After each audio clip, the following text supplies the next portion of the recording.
دەنگۆی ڕازکردنەوەی گیراوێکی سیاسی هەڵاتووی ئێران لەلایەن ئاسایشەوە بە وڵاتە کاردانەوەی لێدەکەوێتەوە.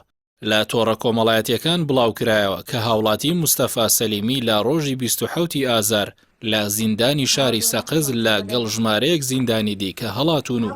هاتووەتە ناحیەی گەرمکی سەر بە قەزای پێنجوێن لە باشووری کوردستان و دواتر لەلایەن هێزە ئەمنیەکانی ئەو ناوچەیەوە دەستگیر کرا و ڕادەستی کۆماری ئیسلامی ئێران کراوەتەوە. بڵاوبوونەوەی هەواڵەکە هاوکات ڕوونکردنەوەی حکومەتی هەرێم و ئاسایشی پارێزگای سلێمانی و حزبی دیموکراتی کوردستانی ئێرانی بەدوای خۆی داهێنا.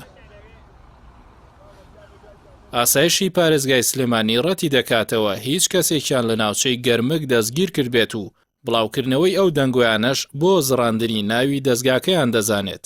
ئاسایشی پارێزگای سلێمانی لە ڕوونکردنەوەیەکدا ڕایگەیاند هیچ داتایەک بە ناوی موستەفا سەلیمی لە ناو تۆماری بەردەست ئاسایشی سلێمانی و نشینگە و دەروازە سنووریەکان بەردەست نییە و هیچ کەسێک بەو ناوە ناناسن و سکاڵاش لەسەر ئەو کەسە تۆمار دەکەن کە تۆمەتی ڕادەستکردنی ئەو هاوڵاتی بە ئێران خستووەتە پاڵ ئاسایش.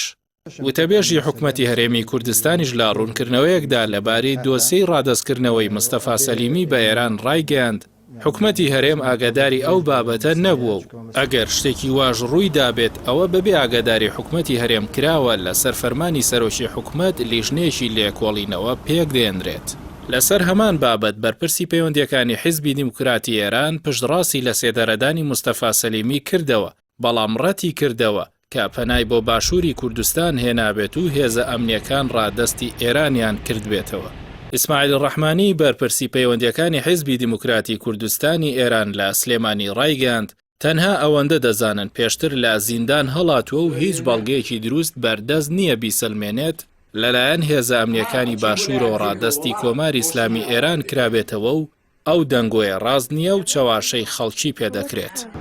دەستەی سربەخۆی مافی مرۆڤیش لە هەرێمی کوردستان ڕایگەاند بە دوواداچوون بۆ دۆسیەکە دەکەن چونکە ئەگەر ڕووداوێکی وا ڕووی دابێتەوە پێشەلکارێکی زەقە و پێچەوانەی ڕێکەوتنامە نێودەوڵەتیەکان و مادەی 21 دەستوری هەمیشەی عێراقە کە ئاماژە بەوە دەدەن پەنابەری سیاسی نابێت بە هیچ شێوەیەک ڕادەستی وڵاتەکەی بکرێتەوە یا بە زۆر بنێردرێتەوە، دەبوایە ڕادەستی نەتەوەی گرتوەکان بکرێت.